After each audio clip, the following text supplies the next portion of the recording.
Okay, so welcome back.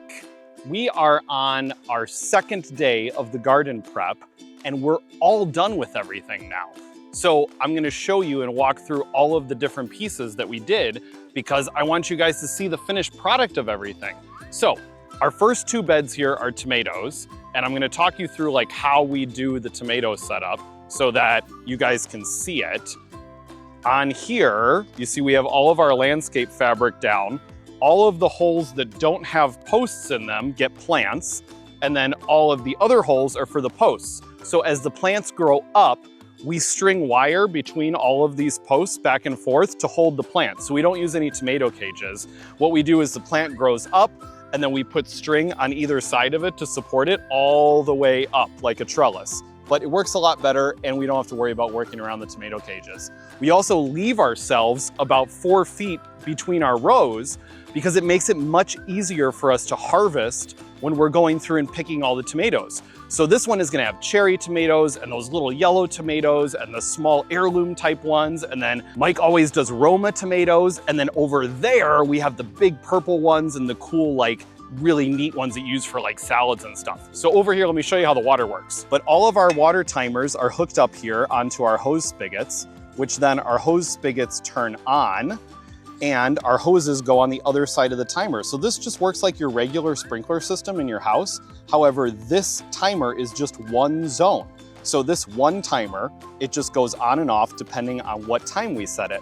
So if we turn the water on here, you'll see it doesn't go into the hose because it's on off. But if I push the manual button here, we can set it for 10 minutes or however long we want it to be. But all of our hoses then work on a drip system. So we use a leader hose to our first hole, and then all along all of our holes here, our hose drips water into each individual plant's hole so that all of them are watered evenly. So here at the farm, it's really important to me to automate as many things as possible. So our animals' water is automated. We have automatic heating during the winter time. We have automatic food for the animals that we can have automatic food for, and the garden has automatic water because, you know, water's food for plants. So when we automatically water everything, what that keeps from happening is the plants getting inconsistent water. So if it doesn't rain or if somebody forgets to water them, this prevents all of that. The water goes on at our set times every single day or every other day, depending on how we set it. And for each different area, we can set it different depending on what type of vegetable is in that area. For instance, our pumpkins like a lot of water, but maybe our tomatoes don't want as much. So we can set 10 minutes or 20 minutes or an hour, depending on however long we want those sections to be watered. And it works out really well for us. Then, if we need to make adjustments later on down during the summer, like if we got a lot of rain or if it's really dry out, we can make those adjustments as we need to, and it continues with that automated water system. Like I said, our first two sections are tomatoes. Our next section is all of our other vegetables. So we put lettuce here, and that's why the holes are so close together, because I think, as you know, like lettuce doesn't really get that big. Our next section is then all the herbs. So Mike will do basil and rosemary and thyme, and whatever other herbs he wants goes in this row. We do zucchini, then we do yellow squash, and then I almost died. We do zucchini, yellow squash, and then the last row here is cucumbers. So you can see we have all of our cucumber trellises set up. So all of our cucumber plants go in this row here. You can see, obviously, we have the water set up for them. And then we train them up of our cucumber trellises here. We've stapled the front end in because we don't want it to move. And then the back end just sits on, you know, the metal poles there. And as they grow up, the nice thing is that the cucumbers hang on the other side so that it's really easy to harvest them during the summer without disturbing the plant too much. Lastly, our carrot section, we talked about earlier how we have used all of our cow's mineral protein tubs. We've reused them so that we can plant carrots in these tubs this year. So you can see on the bottom here, we've drilled holes for drainage. We filled the bottom of them with mulch, also for drainage. We want to make sure that these drain really well. And the top of these is gonna get a mixture that Mike is putting together. It's not super secret, but I don't know what it is. But we're gonna put it here so that you can reference it and also look down in the description and we'll tell you what the mixture is we're putting on top. Now come on over here. I'm gonna show you how this water works because it's different. This one is not a drip line, it's all above.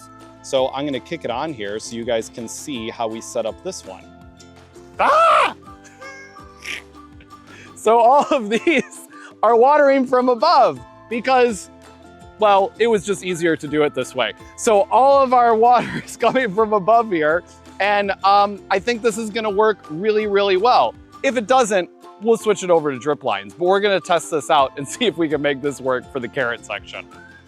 Hi guys, it's the end of day 3 and we got all of the plants in the garden. And I am gonna take you through, I'm gonna show you everything that we planted, I'm gonna tell you what varieties they are, and then you can see it later on in the summer when everything gets big and we start harvesting. So let's go and take a look.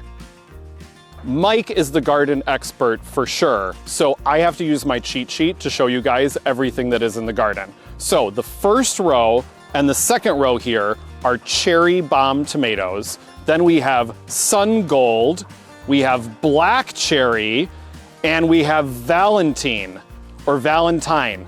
I don't know. Next section. Okay, in here we have black, Krim, K-R-I-M. What's K-R-I-M? Is that Krim? I think so. Black Krim. Then we have Cherokee purple. Ooh, I can pronounce that one. All right, then we have San Marzano. I got that one too. This one is Moscovich. And then the last one is New Girl. That one I can do too. Okay, so those are all the tomato varieties we have. There's like 7 or 8 different varieties, and all of them are gonna be available down at the farm stand later on this summer. Let's go to the next section. Okay, this section I know because I know the herbs and the lettuce. I can remember those. Okay, so over here, the far row over here is all lettuce. And then the front row, we got basil, that is sage, and then we have thyme, and then these 4 are all parsley. And then over here, there's peppers. These are pepper plants. So these we did cages because the pepper plants don't get quite as big as, you know, the tomatoes do. So these will be fine with the cages. And my favorite pepper in here is shishito peppers, which I don't know which one it is. Mike knows, but he makes that, and he like sautés them, and then he puts this salt on it, and this sauce, and then, oh my God, they're so good. But that's for another video. Okay, and then over here, we have yellow squash and zucchini. These 2 rows. And then this one, these are all cucumbers, and we got our cucumber trellises up. So our cucumber plants are gonna grow, and then we'll start training them up against the trellises once they get a little bigger. And then they'll grow up, and then the cucumbers will grow behind them, and we'll pick them, it'll be so easy. Over there, we have carrots. That's the only section we haven't completed yet, so that's still on the to-do list. And then behind me are all the pumpkin plants! Yay! Okay, so Keegan planted all the pumpkins yesterday with Caleb. So in every single one of these holes are 3 or 4 different pumpkin seed varieties, and he has green ones and white ones and gourds and jumbo ones and carving ones and pie ones. And there are all sorts of different pumpkins in here. And then what we did is we had a bunch of extra seeds at the end. So I had him throw them in the compost pile because like they'll grow in there too, right? So we have all the pumpkins here, and then we have a compost pile over there that's full of pumpkin seeds. So we're gonna have more pumpkins than we know what to do with. And all of these things are gonna be at the farm stand later on this summer. The vegetables will be there midsummer, the pumpkins will be there in the fall. Oh, it's so much fun doing the garden. I love it, yay!